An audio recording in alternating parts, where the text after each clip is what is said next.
Welcome to the Keys and Innovations Club, the show where we talk everything about business, and it's a place where we give you a seat at the table. I'm Keelani Hall, and today we are talking about me.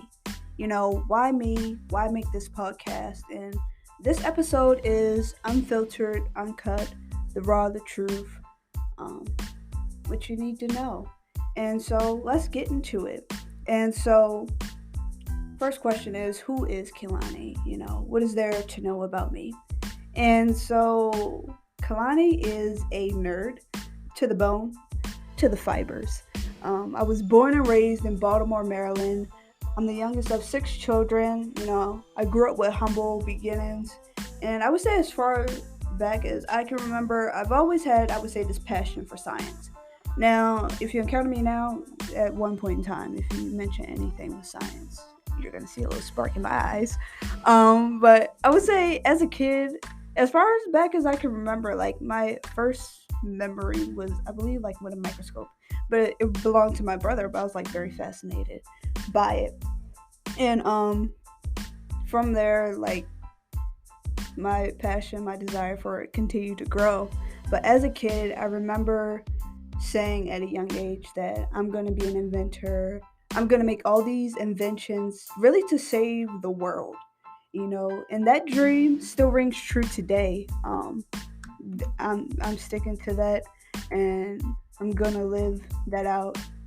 And so, even for me, I love to travel. I love to explore, and I believe like even the scientist part of me is like coupled like with that adventurer in me. And so, for me, I would say um, I started collecting hats and like as I travel, because one of the things like for these past few trips, it's been a little bit ghetto.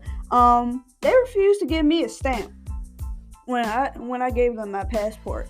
And so, in the great words of Denzel, I'm gonna leave here with something. I'm from around the way. I'm gonna leave here with something. So, I started collecting hats on my travels. I think I'm gonna keep it up. There's a few more, but they're not in here. They're like in the other room somewhere. But for me, I didn't buy all those pages for nothing. And I'm always down for like a good trip. But for me, like even when it comes to traveling, there's so much of the world to see, so much to explore. Really so much to examine and dissect. And, that's really like how my brain works. Is when it comes to anything, I like to know it too. I would say it's common denominators, most simple, or its smallest like building block, you know? And so for me, when it comes to exploring, I like to take everything apart, um, because that's really how my mind is wired. Bring it down to a smallest denominator, and my mind is like really set to explore, do like the little theories like they used to teach us about in school, and look at like I would say these intricate systems and simplify them into like its smallest form and really take it from there. And so anytime I look at something, that's what like I'm doing in my head. I'm looking at a problem, looking at society or place that I'm going, discovering, okay, this is the big thing, but how did this come to be? There's a billion questions that I ask myself, but I like to go through that process. I find it fun. That's the little nerdy thing about me. If I go somewhere, I'm going to go to the museum. I'm going to go to the art gallery. I want to know the history of the place, the ins and out, and how we got here today. And so, yeah, I may be like a little history buff thinking about that, you know? Yeah, I might be a little history buff, that might be growing in the ranks. But for me, I would say growing up, I've always dreamed of, I would say, being an inventor, like on the movies I used to watch as a kid, because I grew up a lot on movies, watching movies, you name it from 2000s, I probably watched it. If you hear that, that is my cat. Please excuse her. She's on X Games mode. I don't know why. She's fine. But for me, I watch movies like robots. Now, if anyone ever seen Robots, it's about like this little blue robot. He has like this cool little spoon machine that does everything. It's like a little MacGyver that helps you around the house, clean everything. He takes them everywhere with him. And I believe he takes him to like Waltz, this like great inventor that's like made all these phenomenal inventions that people use throughout the world. But it was movies like that as a kid, I would say, that were revolutionary for me. Seeing someone with a passion to go out there, change society, and create something. And so for me, it's like always been those movies with that main character, with that inspiring story that's like, I would say, lit a fire in my belly. And so as a kid, I feel like we all at some point felt like, okay, there's this problem, but I'm going to be the one to fix it. I'm going to be the one to solve it. Nothing out there can like really stop me, uh, because I'm really destined to like really impact the world. And so with that, because I feel like in a way we always grew up on those stories like about like superheroes, and who doesn't want to be a superhero? And so that's one of the things I think about. We may not have like traditional superheroes now, with the cape and the mask. They changed a little bit, but the meat and bones are still the same. Who doesn't want to be a superhero? And so one of the things that I think about often, even now, is like the journey of, I would say, that I've gone through, as well as like the stories of even the people that I grew up with, as kids, and the journey of where we were as kids to where we are now. That fire that we had, that spark that we had in our eye, and look at where we are now as adults. Not saying that our story is over, it's still being written, but for me, I grew up with creative people, people with a dream, people with a passion to really go out into the world and do something with themselves, be beyond the norm, be a superhero, in their life in some way, some form, you know. And so for me, like, even as kids, and I'm not sure if they still ask this question or not, but we were all asked, what do you want to be when you grow up? Most of us answer, doctor, lawyer, basketball player, veterinarian. That's something I answered because for me, I like my Animal Planet, my nature shows, my nature walks, and so for me, I wanted to be a vet. As a kid, uh, changed a little bit now and over the years, but some people like answer like to be a businessman. But thinking back on like the answers that we gave back then versus looking at where we are now, the question I think about is, are we living that dream? And so when I look even now, I would say only a handful of us are.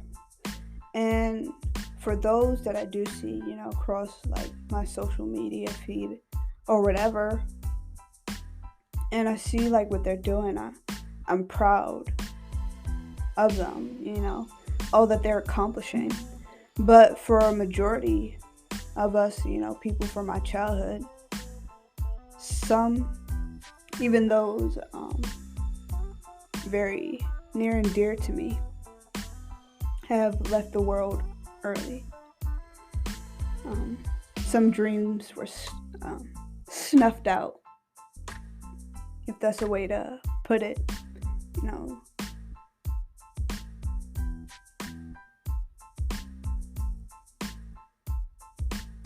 some dreams were punctured.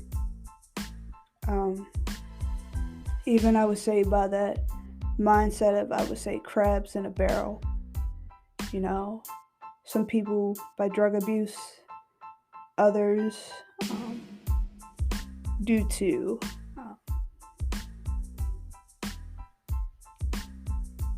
shootings,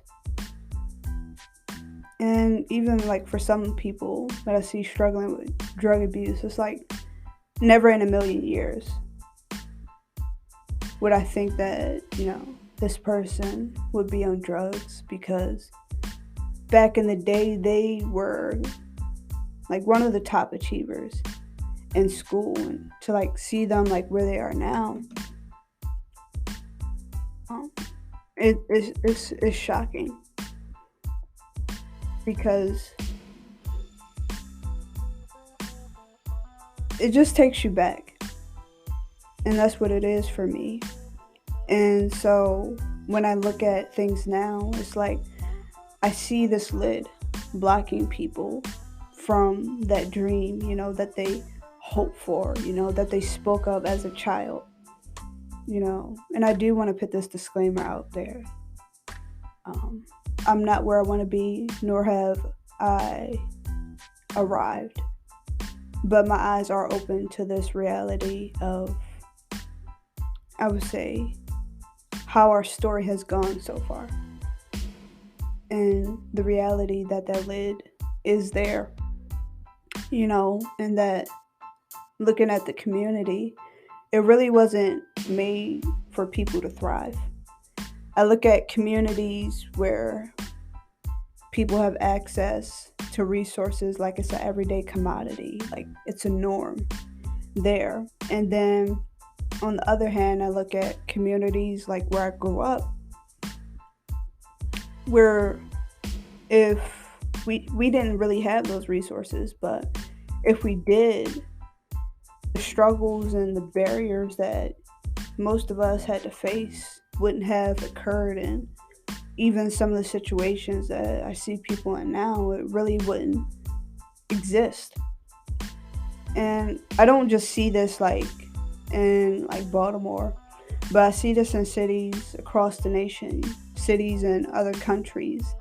Really, how poverty, how the lack of resources, the lack of language and knowledge about the world has really prevented people from, I would say, breaking that lid and elevating from the place where they are now to, like, I would say, that next level. Uh, and I would say that lid in a way has kept some people being stuck as a creative, or from being creative versus being a creator and really materializing what's in their heart, as well as like that business that they even drew like on a piece of paper, or that dream that they had in their heart as a kid, that fire, like really be extinguished like from their eyes in a way, and preventing them from creating something that's like really long lasting, having impact in the earth. And so, like with the Keys to Innovations Club, it's more than a podcast. It's a place where like language is given to people that may not have access to boardrooms, investors, or even business advisors. It's a place where you have the opportunity to glean keys and listen to maybe the conversations that you didn't have at the dinner table as a kid. Because when I think about it, and most likely, if not all of us, we didn't really have those conversations at our dinner tables growing up about life, about business, about how the world operates, that would really have shifted our paradigm. And so when even when it comes to it, we live in a time where technology has allowed us, even if my family didn't have those experiences, break those barriers, we have the opportunity to sit at the table with someone who has walked that journey or has that knowledge that we didn't know of. And it's a space where you can have a seat at the table without physically being at the table, or even if you aren't at that table yet, you've already are set up for success. You have that knowledge coming into that opportunity, whatever it may be, or that space that you're entering into, without having to go through that learning curve. And that's really what it's about. And so for me, I work with million and billion dollar companies. I sit with serial entrepreneurs, philanthropists, those that have seen millions and hundreds of thousands, or even like a few thousand in venture funding, and have like really launched into entrepreneurship, some of them being serial entrepreneurs. And for me, even for myself, every day I assess businesses, whether they are profitable, whether they can launch out into the market. And I gather insights and look at whether they should do like a merger acquisition with a company, or even like a partnership, or even a co-development. And so what I'm sharing on like the Keys Innovations Club is anecdotal information that I've learned from hands-on experience, and from, I would say, the wisdom, the counsel, the tutelage of others that I had the opportunity to sit with. And I would say it's really keys that are really provided at your fingertips, just a click of a button, to really break that barrier from just having a dream, to having keys that can help unlock you and make that dream a reality, so that you can have impact in society. And that's really why I do what I do, and why even me, um, in the first place, because I love creativity. I love being a creator. I love doing what's beyond me. And it's, I would say, my mission to really help others do what's beyond them, that's going to change society for like really the better. And so the Keys Innovations Club is not only a place where it helps you unlock, but it also helps the potential of your business venture or that project, or even you as a person, to unlock, so that what's on the inside of you, or even whatever you lay your hands to, really expands and multiplies beyond you. It's something that's really beyond yourself, that's fruitful, that others can glean from. Others can take the seeds that you have from your business, or even you as a person, even like with the reshaping of your mind and shifting of your mindset. They can glean from that and continue to spread and continue that cycle of creating impact, where cities, where people, where nations, where countries are changed, or whatever sphere of influence that you're part of is shifted for the better, is able to elevate to a new level, because of this. And so for me, even when it comes to, I would say, the listeners, um, anyone who's even listening to me now, is be a doer of whatever your craft is, because society and the world is in need of solutionists. And so I really admonish you, please join me for the Keys to Innovations Club, um, because we're doing something transformative here, transformational, and let's really go out and be solutionists that society is in need of. And so the podcast will be dropping this February 15th, 2023, and I'm excited for everything that's going to come from this, because it's beyond me. It's beyond just this moment. But for me, I believe this is for generations. Um, and I can't wait for everything that's in store. And so thank you for tuning in. I can't wait to see you. Make sure you subscribe, like, and share, and invite someone. We want people to have a seat at the table, create impact, change society for the better.